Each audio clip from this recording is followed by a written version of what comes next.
¿Qué tal? ¿Cómo están? Muy buenas noches. Gracias por su sintonía, gracias por acompañarnos en debate. Esta noche tenemos el gusto de recibir en los estudios al doctor William Handal, endocrinólogo, miembro de la Asociación Salvadoreña de Diabetes. Doctor, bienvenido. Gracias por acompañarnos. Muchas gracias por la invitación. Doctor, el 14 de noviembre es el Día Mundial contra la Diabetes. Por ello van a realizarse una serie de actividades en nuestro país en ese marco. Sí, definitivamente, como bien mencionaba, el 14 de noviembre se va a conmemorar el Día Internacional de la Diabetes y en El Salvador a través de ASADI, ¿verdad? Se van a realizar una serie de actividades que van a buscar conmemorar esta fecha y al mismo tiempo se busca fomentar la educación diabetológica a nivel nacional.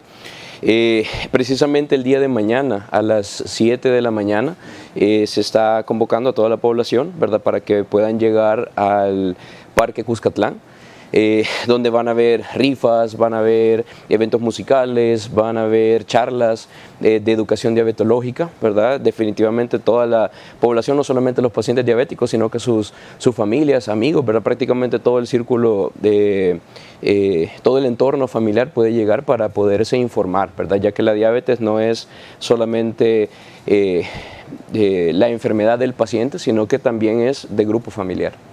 Ahora, ¿es muy alta, será muy alta la incidencia de pacientes con diabetes si hablamos de El Salvador, los que se atienden tanto en la red pública como los que buscan un tratamiento en lo privado?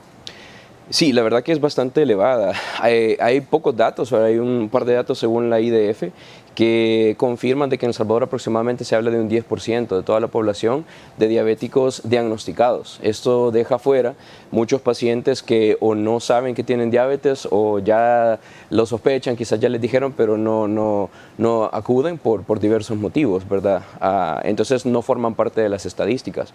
Si hablamos de números, se manejan datos de aproximadamente 1 millón o 1,5 millones de salvadoreños diagnosticados de diabetes, sin contar los no diagnosticados actualmente. Al principio es una enfermedad bastante silenciosa, doctor, es decir, la gente no empieza a ver manifestaciones y por ello quizás muchas personas andan como que sin nada, o sea, te sentí mal o algo. No tengo nada, o sea, estoy bien, sin saberlo. Sí, definitivamente. Claro, hay que aclarar de que hay varios tipos de diabetes, claro, ¿verdad? Están los dos principales y hay un grupo que se clasifica como otros tipos de diabetes, pero en general la diabetes tipo 2, que es quizás de la que más comúnmente se habla, sí, en efecto, los síntomas son muy silenciosos, precisamente porque la diabetes tipo 2 tiene una fisiopatología que se basa en un proceso inflamatorio sistémico que es lento, ¿verdad? Aparte que existe un cierto grado de resistencia a la insulina, que básicamente lo que no permite es la detección de parte de las células a nivel periférico, a que ellas capten la presencia de la insulina y por ende la célula no capta la glucosa para poderla utilizar como fuente principal de energía, ¿verdad? Entonces al principio existe esta resistencia a la insulina y poco a poco, a medida se va acumulando la insulina y se va acumulando los niveles de glucosa y el páncreas se va dañando, pues lo último prácticamente que ocurre es la elevación de la glucosa. Entonces eso hace de que cuando el paciente ya presenta los niveles de glicemia altos, pues ya el daño ya está hecho y eso es un problema. Por eso es importante concientizar a la población de manera temprana para que ellos puedan prevenir, ¿verdad? Comenzar con la prevención antes de que lleguen a presentar niveles elevados de glucosa. Ahora, vivir con diabetes, a diferencia de otro tipo de condiciones o problemas, se puede desarrollar una vida plena, normal, a diferencia de otros padecimientos pues muy agresivos o complicados, siempre y cuando, o sea, se haga lo que los médicos indican. Sí, definitivamente. Yo creo que para poder hablar de los cuidados que se necesitan del paciente diabético como tal, hay que hablar también de los cuidados que se necesitan como grupo familiar, ¿verdad? Porque desde el momento que se diagnostica un paciente diabético, el entorno familiar tendría que estar educado en diabetes, ¿verdad? Para poder, como familia, llevar todas las recomendaciones alimenticias, de ejercicio, ¿verdad? Junto con su familiar, para que esto definitivamente sea más llevadero, porque claro, no es fácil, ¿verdad? Llevar una vida saludable cuando a la par no se hace, ¿verdad? Familiares comiendo dietas ricas en carbohidratos, ¿verdad? Y a uno pues le toca cuidarse. Ahora, ¿por qué será que la gente llega hasta una etapa o sintomatología muy complicada a realizar las consultas? Me refiero, sabiendo que en su familia tiene todo un antecedente de la enfermedad. Sí, bueno, principalmente por lo que mencionó al principio, ¿verdad? Que la diabetes tiende a ser, en cuanto a síntomas se refiere, tiende a ser bastante silenciosa. Entonces, el paciente, a pesar de que quizás ya sospecha o ya cree que tiene diabetes o ya se le ha dicho, pues entra en una etapa de negación, ¿no? Que en donde dice, no, yo me siento bien, pues la verdad que no necesito tratamiento. Eh, y a medida avanza la diabetes, pues va dañando o va llevando a su paso otros órganos, ¿verdad? Que hacen que muchas veces el paciente consulte, pues porque simplemente ya no es una vida sostenible. Uno de ellos, pues, son los problemas visuales, los problemas a nivel de la sensibilidad de las extremidades, ¿verdad? Que lo que se conoce como neuropatía diabética. En los pacientes masculinos ocurre con mucha frecuencia la disfunción eréctil, ¿verdad? Y eso viene siendo un problema bastante evidente cuando ya se instauran los procesos inflamatorios ya más, ya crónicos, ¿verdad? Ya sin una posibilidad de regresar a la normalidad, y cuando ellos ya se ven afectados en su día a día, entonces deciden consultar, ¿verdad? Muchas veces por ceguera, ¿verdad? Ahora, hay algunas características clínicas que pueden confundirse con otras manifestaciones, con otro tipo de padecimientos. Pues Al principio. al principio, bueno, al principio en los pacientes diabéticos pues pueden presentar cambios a nivel del peso, ¿verdad? Eh, eh, por ejemplo, puede haber un aumento de peso en los pacientes diabéticos tipo 2, resultado de la resistencia a la insulina, ¿verdad? Pueden haber cambios a nivel de la pigmentación de la piel, ¿verdad? Que eso es bastante característico, lo que se conoce como acantosis nigricans, específicamente a nivel del cuello, en la región posterior del cuello, a nivel de las extremidades superiores, ¿verdad? A nivel inguinal pueden existir, ¿verdad? Donde hay una pigmentación aumentada, es decir, la piel se vuelve oscura y se vuelve como áspera, y es muy frecuente que incluso puedan llegar a consultar a clínicas dermatológicas, ¿verdad? Por esto, pensando que pueda ser alguna infección fúngica, cutánea u otras manifestaciones, ¿verdad? Y a veces se puede incluso confundir el diagnóstico. También, pues hay muchas personas que ya presentan alteraciones, por ejemplo, con la disfunción eréctil, y el paciente puede estar yendo a consultar con mucha frecuencia a establecimientos de primer nivel, donde él espera que se le dé medicamentos dirigidos hacia eso, cuando el problema principal es claramente una complicación ya neurológica de la diabetes mellitus.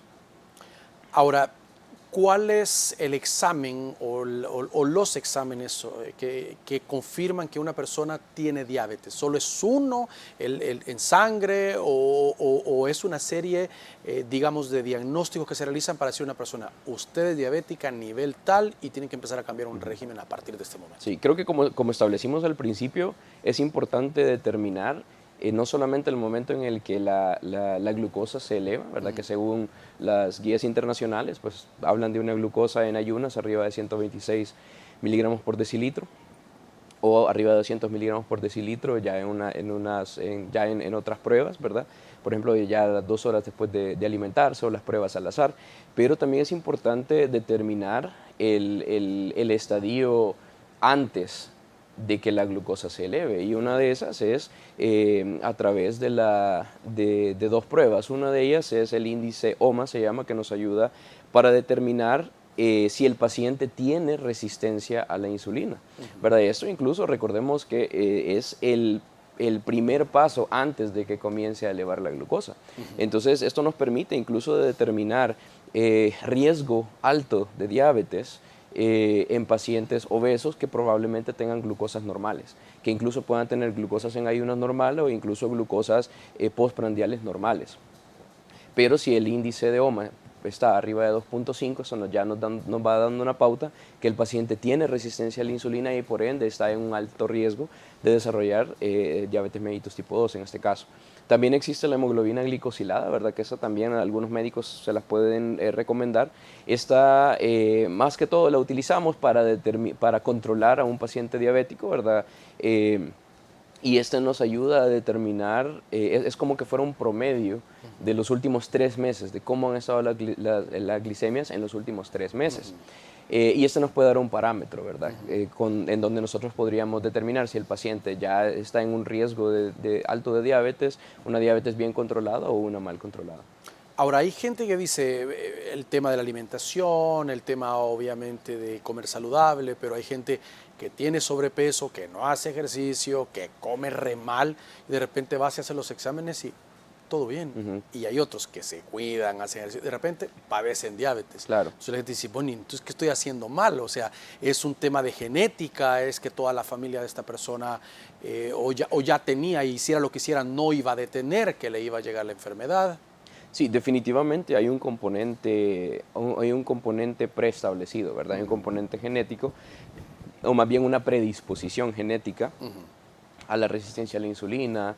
Incluso hay un tipo de diabetes que es, de hecho, parte de la fisiopatología, forma parte de la fisiopatología de la diabetes tipo 1, pero se comporta como que fuera diabetes tipo 2 porque hay un ataque lento a las células pancreáticas. Y estos pacientes, pues, de una forma u otra, como ya tienen los autoanticuerpos, pues van a desarrollar diabetes sí o sí.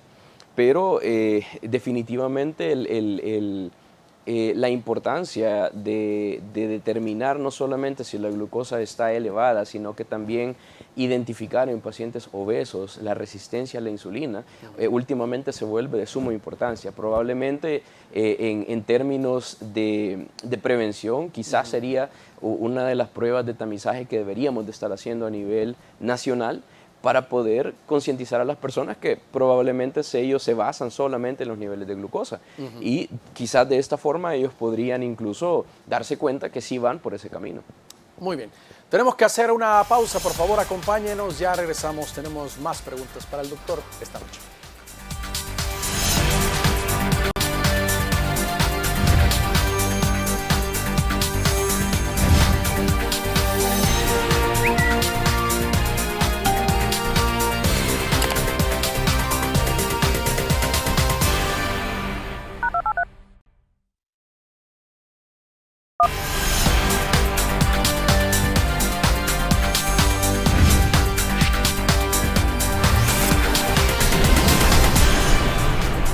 Muy bien, gracias por continuar con nosotros, doctor. Vamos a hablar de unas estadísticas, pero ya nos enfocábamos y veíamos la parte de los datos que se conocen en El Salvador, que por cierto no son tantos, debería haber más data porque esto puede ayudar a tomar mejores decisiones, pero a nivel mundial 537 millones de adultos, es decir, 1 de cada 10 viven con diabetes, según los registros. En 2021 este número podría aumentar a 643 millones para el año 2030, así de drástico podría ser ese incremento si no se toman acciones. Sí, definitivamente que los datos son bastante alarmantes, ¿verdad? Tiene mucho que ver, ¿verdad?, con cómo va cambiando año con año los hábitos alimenticios a nivel mundial, ¿verdad? Cada vez se adopta más una cultura de comidas rápidas, de comida chatarra, de comidas ricas en carbohidratos, por una parte, pues porque es lo más rápido y cada vez el mundo camina más rápido, y por otra parte, pues se vuelve hasta más barato, ¿verdad? Y ahora con tantos problemas económicos, pues la gente busca las soluciones definitivamente más cómodas. Y eso no es la excepción aquí en el país, ¿verdad? Cada vez se ven más pacientes diabéticos, cada vez más pacientes con resistencia a la insulina, y cuando uno indaga sobre los hábitos alimenticios, pues definitivamente que el cuidado por su salud nutricional es lo menos en lo que se están enfocando, no solo como personas, sino como grupo familiar también. Ahora, hablábamos de estas personas que son una bomba de tiempo, que andan caminando en cualquier parte y no saben que tienen diabetes o que están por complicarse su salud. A nivel mundial, dice la data, la estadística, 1 de cada 2 adultos, 44% con diabetes, permanecen sin diagnosticar. 240 millones de personas en el mundo tienen y no saben. Sí, definitivamente. Ahí me remonto nuevamente a los datos de de la diabetes tipo 2, ¿verdad? Que es la epidemia que estamos viviendo en estos tiempos. Y definitivamente muchas de estas personas no saben que tienen diabetes, probablemente, ¿verdad? Porque, digamos, o no tienen sus controles al día, ¿verdad? No hacen sus chequeos anuales a pesar de tener una vida desordenada, o quizás hacen sus chequeos anuales, pero no hay un diagnóstico, no hay esfuerzos para poder identificar cuando el paciente ya está en riesgo. Sí hay esfuerzos para identificar cuando la glucosa se eleva, pero recordemos que en el proceso inflamatorio, sistémico, de la diabetes tipo 2, la glucosa es lo último que se eleva. Entonces, esto no se explica incluso porque muchas personas probablemente no saben y van a pasar años sin saber que tienen diabetes. Muchas veces nosotros pues buscamos hacer el diagnóstico de resistencia a la insulina y recientemente lo hemos hecho hasta tan temprano como 12, 13 años, ¿verdad? Niños con obesidad que desde ese momento se les indica a los familiares que van encaminados hacia una posible diabetes tipo 2. Desde esa edad ya presentan resistencia a la insulina. Y estos son pacientes que si no se les atiende de manera adecuada y de manera preventiva, ellos van a ser los siguientes adultos con diabetes sin conocerlo. Ahora, hay un dato que debemos de poner atención. En el país, más de 3 de cada 4 personas con diabetes viven en países de ingresos bajos y medios. Es decir, nosotros también estamos incluidos en esa lista. Sí, definitivamente la gente busca opciones más económicas, ¿verdad? Busca opciones económicas.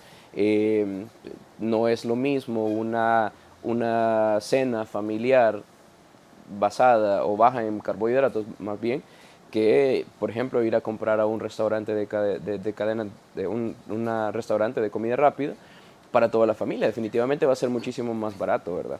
Y eso definitivamente en los países de ingresos bajos, ¿verdad? Como el nuestro, es un problema. La gente prioriza el comer por encima de comer bien, y eso es un problema. Ahora, también es un tema, ahí hay un factor económico, doctor. Comer sano es caro. Es caro. Es caro, todavía es caro. Y ya no digamos lo orgánico, lo que no lleva químico y todo. Hay otros países donde tienen este tipo de supermercados y es caro. O sea, es realmente, claro, va más manual, el tipo de agua y todo, pero resulta más barato la otra comida. Sí, definitivamente. Ahí es donde el trabajo en equipo se vuelve importante, ¿verdad? No solamente necesitamos de buenos endocrinólogos, buenos médicos generales, internistas, ¿verdad? Que se encarguen de hacer diagnósticos tempranos, sino que también la importancia de tener un excelente equipo de nutrición para que trabajen de la mano, ¿verdad? Con otros médicos, para que todos los casos que sean vistos, ¿verdad? Casos de obesidad, casos de diabetes o riesgo alto de diabetes, ¿verdad? Se trabajen de la mano con nutrición para que se puedan dar opciones a nivel local para que el paciente que sea diabético pueda comer saludable sin tener que gastar mucho, pero definitivamente es bien difícil decirle eso a una persona que vive con escasos recursos, donde probablemente su dieta sea a base de carbohidratos por necesidad. Ahora, otro tema es que esta es digamos, una enfermedad que hay que sobreponerla o por lo menos tratar de controlarla con un equipo multidisciplinario. Por ejemplo, ahorita ya hablamos de 2, un endocrinólogo, también una nutricionista. ¿Por qué? Porque debe ir una cosa aparejada a la otra. Pueden entrar hasta 2, 3 profesionales atendiendo una problemática por diabetes complicada. Claro, eso es parte del equipo multidisciplinario, ¿verdad? Pero también una de las cosas que tenemos que recordar es que cuando hablamos de tratamiento de diabetes, claro, la dieta, o más bien no dieta, pero el comer bien es pilar importante, ¿verdad? Sí. Pero también otro de los pilares fuertes que incluso se conoce que vencen esta resistencia a la insulina es el ejercicio. El ejercicio es gratis, ¿verdad? Eso sí.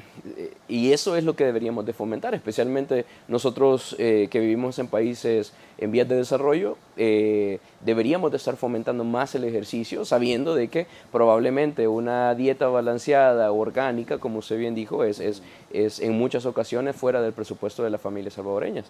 Entonces, el equipo multidisciplinario, aparte de los nutricionistas, tiene que estar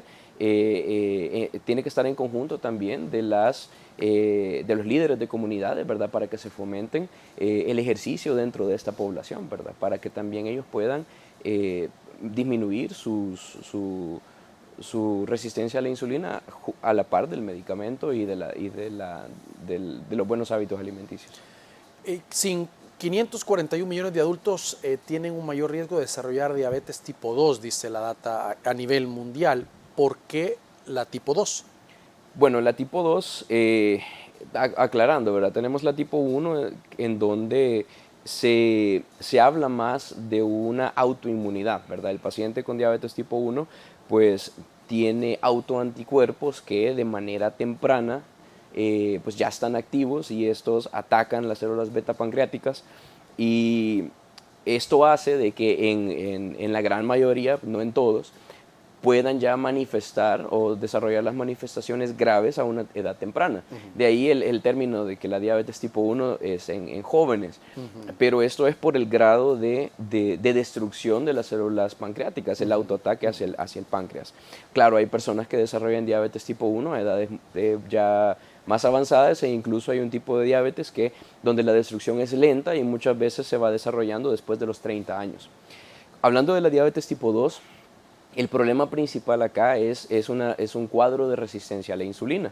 Esto me genera un estado proinflamatorio a nivel sistémico, ¿verdad? Esto me va a causar un exceso de ácidos grasos libres a nivel sérico, ¿verdad? Y esto a la vez, los mismos triglicéridos elevados, colesterol, ¿verdad? Que siempre se le manda a la gente. Estos mismos sirven para potenciar aún más el estado inflamatorio que caracteriza a la diabetes tipo 2, me altera así más la resistencia a la insulina, me dificulta más la captación de glucosa a través de las células, y pues finalmente pues llega a dañar otros órganos como el hígado, el mismo páncreas, el corazón, a nivel del sistema nervioso central.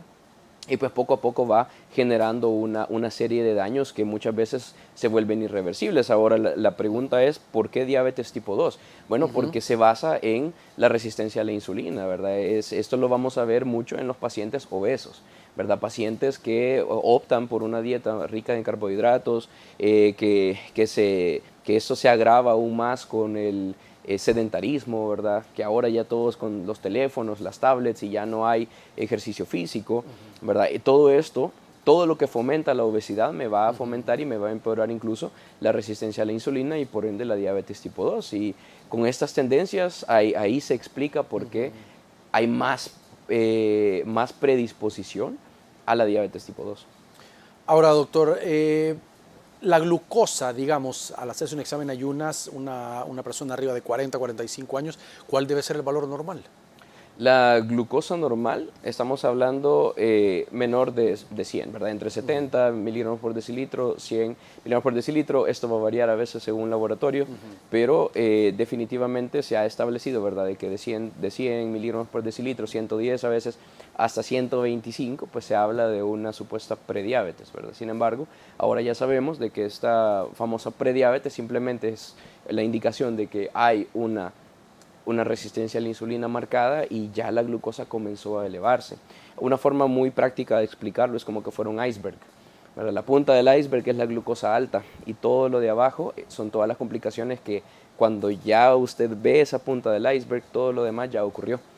Entonces solo es cuestión de tiempo, ¿verdad? Entonces pero si nos basamos en los criterios internacionales, una glucosa arriba de 126 miligramos por decilitro en ayunas o arriba de 200 miligramos por decilitro en una glucosa al azar, nos hace diagnóstico de diabetes mellitus. Ahora, doctor, lo que nos estaba diciendo de la diabetes tipo 1, más de 1.2 millones de niños y adolescentes de 0 a 19 pues viven con diabetes tipo 1. Ahora la pregunta es si esta se puede elevar, es decir, comienza en 1 y necesariamente tiene que pasar a diabetes tipo 2 o puede mantenerse así si se toman acciones. se puede mantener en diabetes tipo 1. Sí.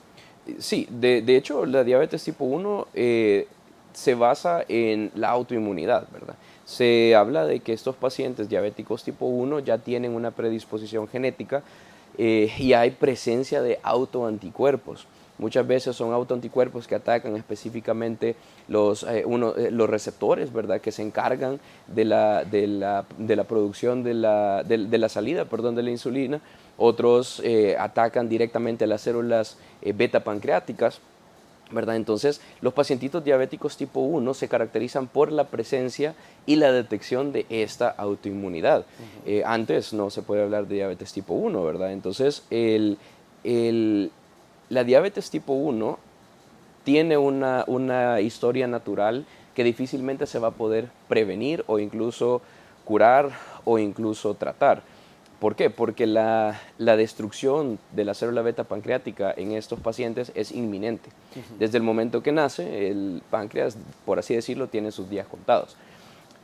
Entonces, cuando el paciente nace, pues ya inicia la destrucción de las células beta pancreáticas y esto hace de que el paciente al principio pueda no presentar mucha sintomatología, pero a medida va avanzando el paciente en años, pues va disminuyendo el nivel de insulina sérica por la misma destrucción de las células pancreáticas y la glucosa comienza a elevarse y el paciente presenta manifestaciones clínicas. Por otro lado, la fisiopatología de la diabetes tipo 2 no está asociada a autoanticuerpos, la diabetes tipo 2 pura, sino que está más asociada a la resistencia a la insulina. Entonces, los diabéticos tipo 1 nacen como diabéticos tipo 1 y probablemente van a morir ya sea bien controlados o no controlados como diabéticos tipo 1 por las características de su fisiopatología. En cambio, un diabético tipo 2 desarrolla diabetes tipo 2 desde ahí, no va desde la 1 hasta la 2. Muy bien. Vamos a hacer una nueva pausa, por favor, acompáñenos, ya regresamos.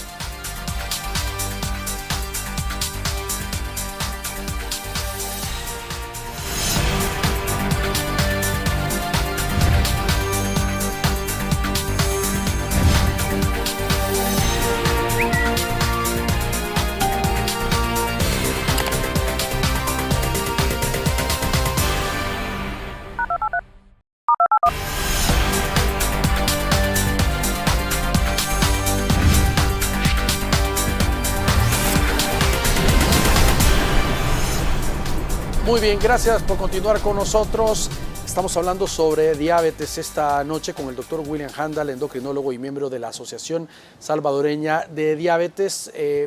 Doctor, hay preguntas también en el sentido de los factores asociados a la diabetes. Es decir, usted nos decía hace un momento los problemas de los más simples, pero hasta los más complejos que puede llegar a padecer una persona que no se trata, que no come saludable, que ya diagnosticada me refiero, y que no cuida básicamente los carbohidratos y no hace ejercicio. Bueno, definitivamente que los factores de riesgo, eso es lo primero que hay que tocar, ¿verdad? Con estos pacientes. Uno de ellos es las dietas ricas en carbohidratos o basadas en carbohidratos. Aquí estamos hablando de un exceso de pan, tortilla, pues prácticamente todos los típicos que tenemos. Esto junto a esto, pues se agrega el sedentarismo, ¿verdad? Como mencionaba, y el sedentarismo no es solamente pasar todo el día en la casa, sino que es la falta de ejercicio. Estamos hablando de que por lo menos se sugiere aproximadamente 30 minutos al día para lograr vencer de manera adecuada la resistencia a la insulina y 30 minutos de ejercicio cardiovascular, ¿verdad?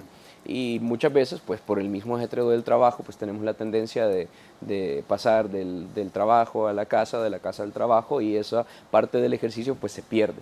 Entonces, esto es un factor de riesgo. Otros factores de riesgo importantes son el tabaquismo, ¿verdad? El alcoholismo, es importante mencionarlo, ¿verdad? Por todos los efectos nocivos que estos tienen. Al mismo tiempo, pues obviamente el uso de drogas, como mencionaba, la falta del ejercicio, el ejercicio no guiado o no enfocado al ejercicio cardiovascular, ¿verdad? Porque hay personas que se enfocan más que todo en levantar pesas, pues. Se habla de que es más un ejercicio cardiovascular el que se necesita. Y hay ciertos factores no modificables como son, por ejemplo, la genética, ¿verdad? Que ahí sí difícilmente vamos a poder hacer algo al respecto. Pero tomando en cuenta la genética, si un paciente toma en cuenta la genética, los antecedentes familiares, si hay familiares diabéticos, si hay familiares obesos, solo con el hecho de que haya familiares obesos, eso ya es un factor de riesgo para uno de poder desarrollar la diabetes también. Ahora, doctor, ¿alguien puede tener diabetes y de repente ya no tener diabetes? ¿O eso no se cura y se aprende a controlarla y a vivir con ella? Sí, esa es una muy buena pregunta. Hay gente que la hace con mucha frecuencia. Desde el punto de vista de que la diabetes, tanto la diabetes tipo 1 como la diabetes tipo 2, tienen una predisposición genética, ya sea a base de autoanticuerpos o a base de resistencia a la insulina, la respuesta es no. No puede curarse. La predisposición siempre va a estar ahí. Sin embargo, sí puede aprender a vivir con ella e incluso puede controlarse utilizando cualquiera de los pilares de los que hemos hablado. Ahora, hay que hacer una aclaración. Los pacientes diabéticos tipo 1, por ejemplo, ellos sí son la excepción a la regla. ¿Por qué? Porque simplemente su páncreas ya no funciona. Entonces ahí sí hay un grado de insulinopenia severo, es decir, una ausencia total o casi total de los niveles de insulina. Entonces ellos definitivamente no pueden controlarse a base de dieta o cuidándose. No funciona porque simplemente ya no hay insulina, hay que administrar insulina. Sin embargo, los pacientes diabéticos tipo 2 sí. Si ellos comienzan, por ejemplo, o se les logra hacer un diagnóstico temprano, ellos tienen la posibilidad de utilizar todos los pilares del tratamiento de diabetes. El pilar más grande y el más fuerte y el más importante es la educación diabetológica. Ese es el principal. Seguido por el ejercicio y los cambios de hábito. Hay muchos algoritmos diagnósticos y pareciera risible porque la respuesta es tan barata, es tan fácil, entre comillas, pero todas las guías internacionales, el primer parámetro que colocan es la educación y los cambios de estilo de vida. Tenemos la tendencia a pensar de que eso no sirve, sino que si no me da pastillas el doctor, no es un buen médico, cuando en realidad el primer paso es el autocuidado. Entonces, este tipo de pacientes, si logran hacer una detección temprana, por ejemplo, desde que se dan cuenta que hay resistencia a la insulina y ellos comienzan con los cambios de estilo de vida, definitivamente podrían ellos controlarse. No se curan de la diabetes, pero pueden controlarse solamente con el pilar del ejercicio y la dieta adecuada.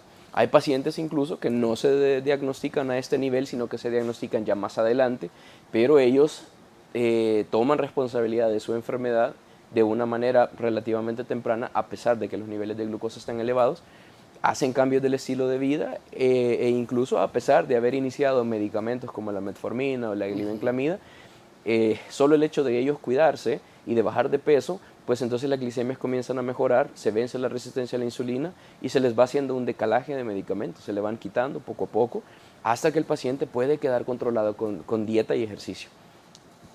Pero sí se puede. Diabetes no debe ser sinónimo de muerte, no es como otro tipo de padecimientos que la gente dice, tengo diabetes, bueno, ya estuvo, ya no puedo salir de ahí y empezar a una espiral negativo de que se le acabó el mundo. Sí, justamente ayer veíamos una paciente que fue diagnosticada hace 3 años y se le hizo justamente esa pregunta, ¿qué sintió usted cuando se le hizo diagnóstico de diabetes?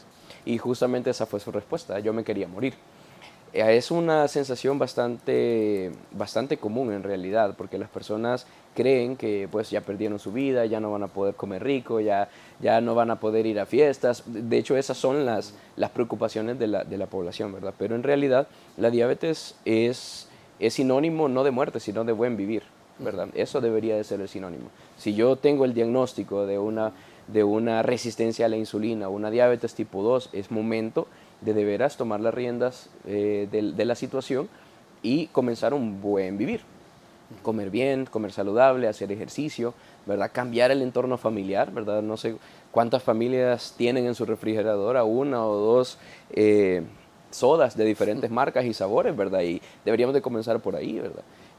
o cuántos tienen 3, 4, 5 diferentes tipos de pan dulce en la casa. Entonces, ese tipo de cambios son los que hay que comenzar a hacer dentro del hogar, ¿verdad? Y de esa forma, ya la carga de la diabetes como tal, ya no es una carga, sino que es una oportunidad de mejorar los estilos de vida. Y lo importante, y lo reitero, no es responsabilidad solo del paciente diagnosticado con diabetes, sino que es responsabilidad de todo el entorno familiar. Hay pacientes, por ejemplo, que yo aprovecho cuando son pacientes, cuando son señoritas, ¿verdad? O pacientes femeninas, yo les digo, bueno, ¿quién hace las compras en la casa? Ah, ¿quién va al mercado? Yo. Ok, vaya, como usted tiene el poder, entonces simplemente ya no compre pan, ya no compre gaseosa, ya no compre churros, ¿verdad? Y me dice, ay, mis hijos se van a enojar. Bueno, pero usted es la que manda, ¿verdad? Entonces, ese tipo de cambios es toda la familia, no es solo el paciente, porque definitivamente si ellos se sienten solos, marginados, aislados por el hecho de tener diabetes, incluso hasta estigmatizados, hay pacientes que dicen, ya no me invitan a las fiestas de cumpleaños porque saben que soy diabética. Vea, si ellos sienten todo eso, es entendible que se sientan deprimidos, que sientan que ya se les acabó su entorno social, pero si toda la familia toma la responsabilidad y lo hacen juntos, el cambio es completamente diferente.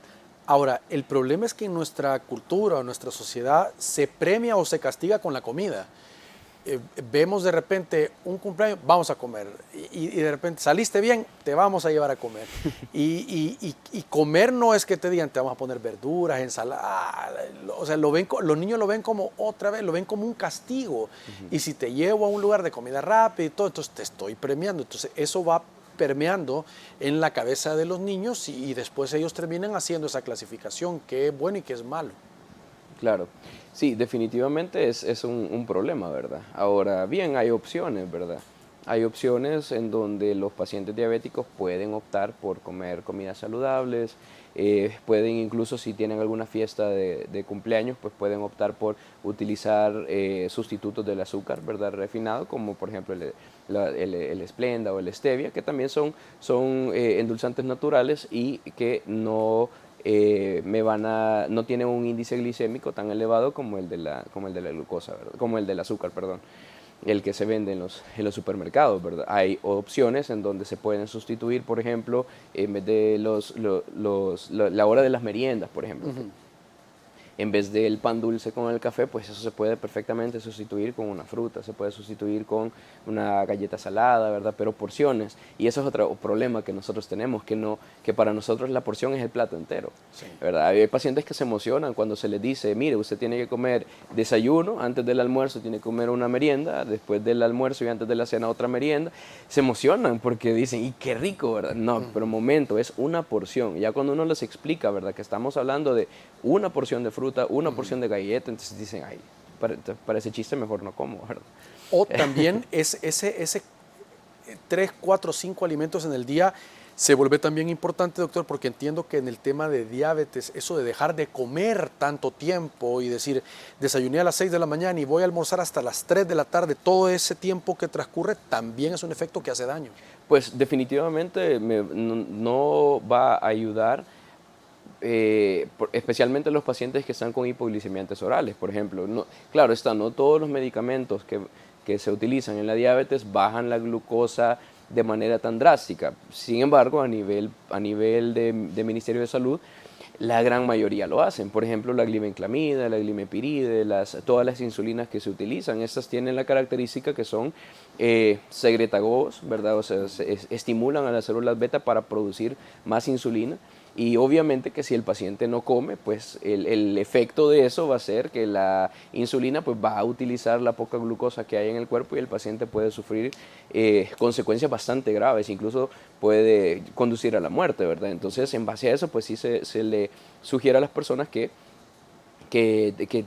tienen que ingerir alimentos, ¿verdad? Y entre los alimentos, pues sus refrigerios. También los pacientitos que utilizan insulina, pues la insulina no funciona en el momentito que nos las ponemos, sino que tiene un tiempo de acción y después de ese tiempo de inicio de acción, pues tiene también su pico de acción máxima. Entonces muchas veces este pico de acción máxima, dependiendo del tipo de insulina que utilicen, anda por las 4 o 6 horas después de habérsela colocado.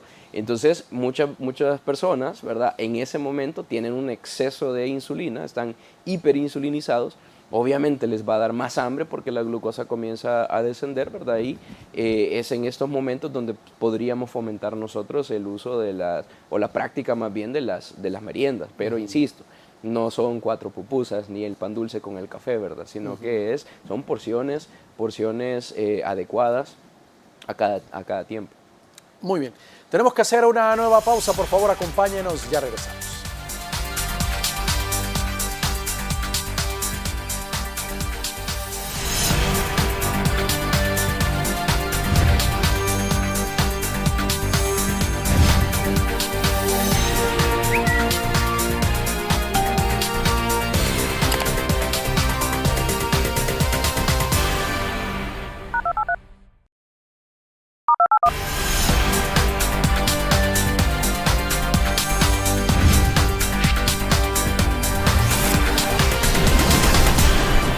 Muy bien, gracias por continuar con nosotros. Doctor, hay un tema que no nos gusta hablar, pero que hay que hablarlo también, pues está parte de las estadísticas y es de las personas que fallecen a causa de la diabetes. La estadística mundial dice que la diabetes es la causa de 6,7 millones de muertes en el año 2021. Claro, estos son, como decíamos, diabetes no debe ser sinónimo de muerte si la gente se cuida y busca un especialista y todo, pero los que se descuidan, los que tienen un cuadro muy complicado, 6,7 millones. Sí, las muertes asociadas a diabetes mellitus, ¿verdad? Las muertes asociadas directamente, ¿verdad? Están relacionadas a un sinfín de causas, como hablamos al principio, son complicaciones directas, ¿verdad?, de la diabetes, ya que la diabetes me va a afectar tanto a nivel macrovascular, es decir, los vasos sanguíneos más grandes, ¿verdad? Directamente me va a afectar corazón, me va a afectar cerebro, me va a afectar riñones, hígado también, pero también lo hace a nivel de la microvasculatura, ¿verdad? Entonces, solo el hecho de padecer de diabetes, tenemos un alto riesgo de también padecer de triglicéridos, ¿verdad? Colesterol elevado, lo que llamamos dislipidemias. No muy atrás viene la hipertensión arterial, ¿verdad?, que ya en sí, esta tiene sus riesgos también. También la diabetes mellitus nos predispone muchísimo a infecciones, a infecciones recurrentes de básicamente cualquier tipo.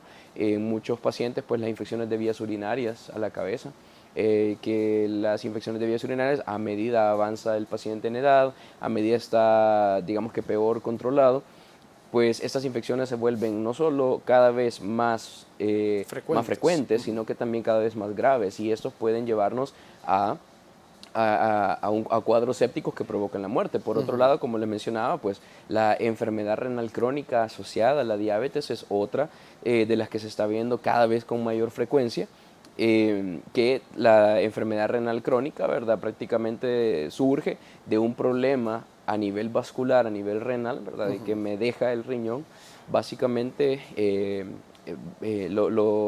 lo hace entrar en un estado isquémico, es decir, el riñón ya no tiene una perfusión sanguínea adecuada y por ende comienza a fallar. Ya con esto vienen trastornos hidroelectrolíticos, alteraciones de la presión también, ¿verdad?, sí, como consecuencia directa.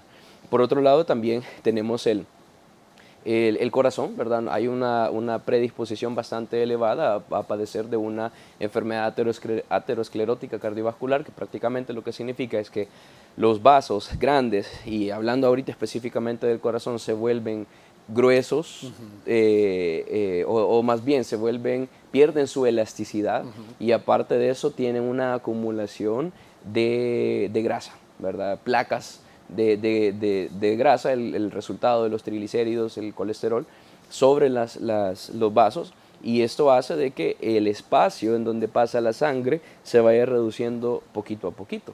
Entonces estos espacios pues llegan a bloquear por completo vasos a nivel cardíaco, produciéndonos un infarto al miocardio.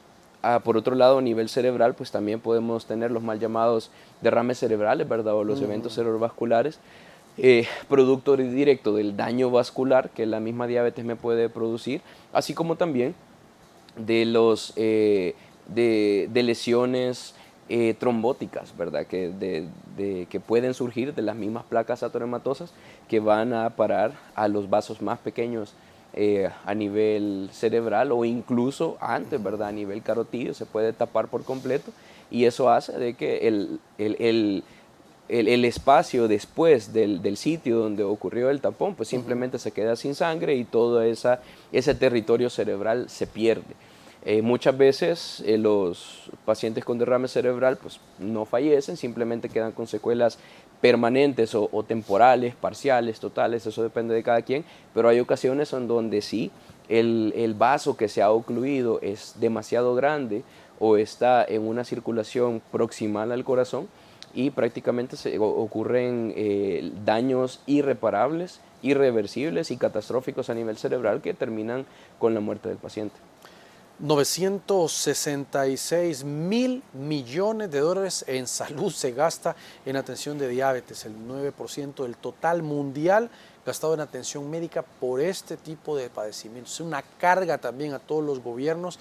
Es mejor la prevención en salud y concientizar que la gente lleve un estilo de vida saludable, porque 966.000 millones de dólares es una barbaridad. Claro. Otra de las complicaciones que se me olvidó mencionar son las complicaciones asociadas al pie diabético, ¿verdad? Que es uno de los temas que cada vez está más en auge, ¿verdad? Sí, asociada a una complicación directa de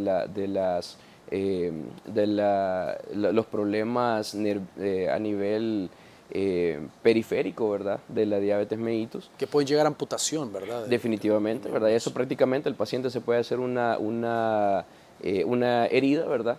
Y por la misma neuropatía diabética, pues el paciente no va a sentir, no se envían las señales necesarias para poder reparar la lesión, pues las bacterias proliferan y esto puede terminar en amputaciones, ya sea distales o incluso proximales, o incluso hay muchos pacientitos que se rehúsan, ¿verdad?, a ser tratados ya cuando la lesión está muy avanzada y estos también desarrollan cuadros sépticos graves que terminan con la muerte.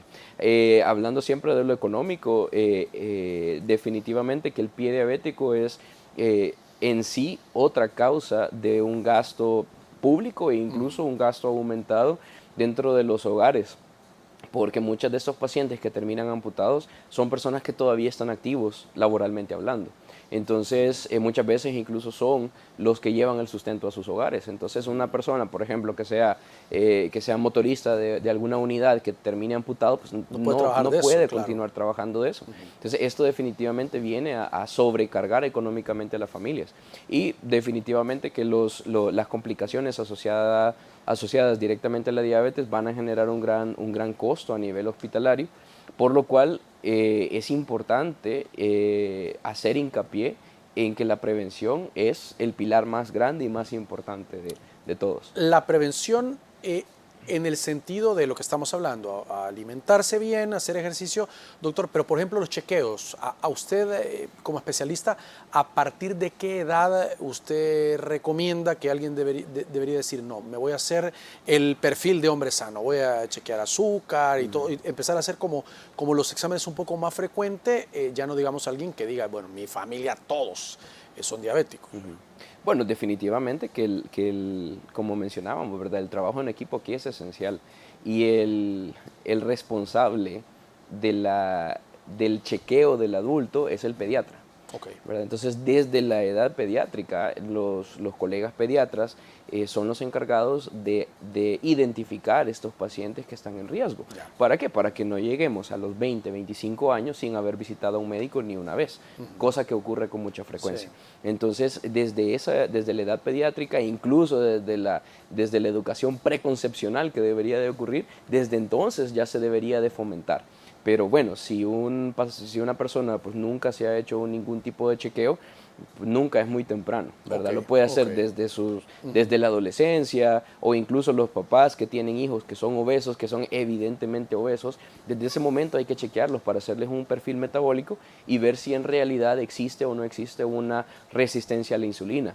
Especialmente si los papás de los niños son conscientes y dicen, bueno, mi mamá, mi papá son diabéticos, de tu lado también son diabéticos, hagámosle un perfil metabólico a este niño porque yo veo que va con obesidad, lo estoy viendo que tiene ya la acantosis nigricans, ¿verdad? O los cambios en la coloración de la piel, mucho sedentarismo, entonces desde esa edad incluso se puede chequear. Y ya para finalizar, doctor, ¿es cierto o no es cierto eso de que dicen que de repente hay personas que por un susto muy grande, una noticia muy fuerte o impresionante, aunque no padecieran, pueden llegar a padecer una enfermedad como esta? No, a veces pueden haber, digamos, elevaciones, ¿verdad? Porque pueden estar asociados a una acción de las glándulas suprarrenales, ¿verdad? Que son las que se encargan de liberar la sustancia del estrés. Ok. Pero no lo va a desarrollar. No es que por el susto me va a dar diabetes, la diabetes, ya la predisposición ya está. A veces pues ese puede ser el desencadenante o la primera vez que lo noten, pero en realidad la predisposición ya la tienen, el proceso ya comenzó desde hace mucho tiempo, simplemente que ahorita lo ven. Por ejemplo, hay personas que dicen, el COVID me generó diabetes. Sí, de hecho hay muchos casos de diabetes de reciente diagnóstico después de una infección por COVID, pero se sabe también de que esas personas pues ya tenían la predisposición y simplemente el COVID lo que hizo fue sacarlo a luz. Muy bien. Doctor, gracias por acompañarnos e ilustrarnos esta noche datos muy importantes que debemos de tomar en cuenta todos. Muchas gracias por la invitación. Y gracias a ustedes por su sintonía, que descansen, que disfruten su fin de semana y su cita con nosotros el próximo lunes. Los esperamos.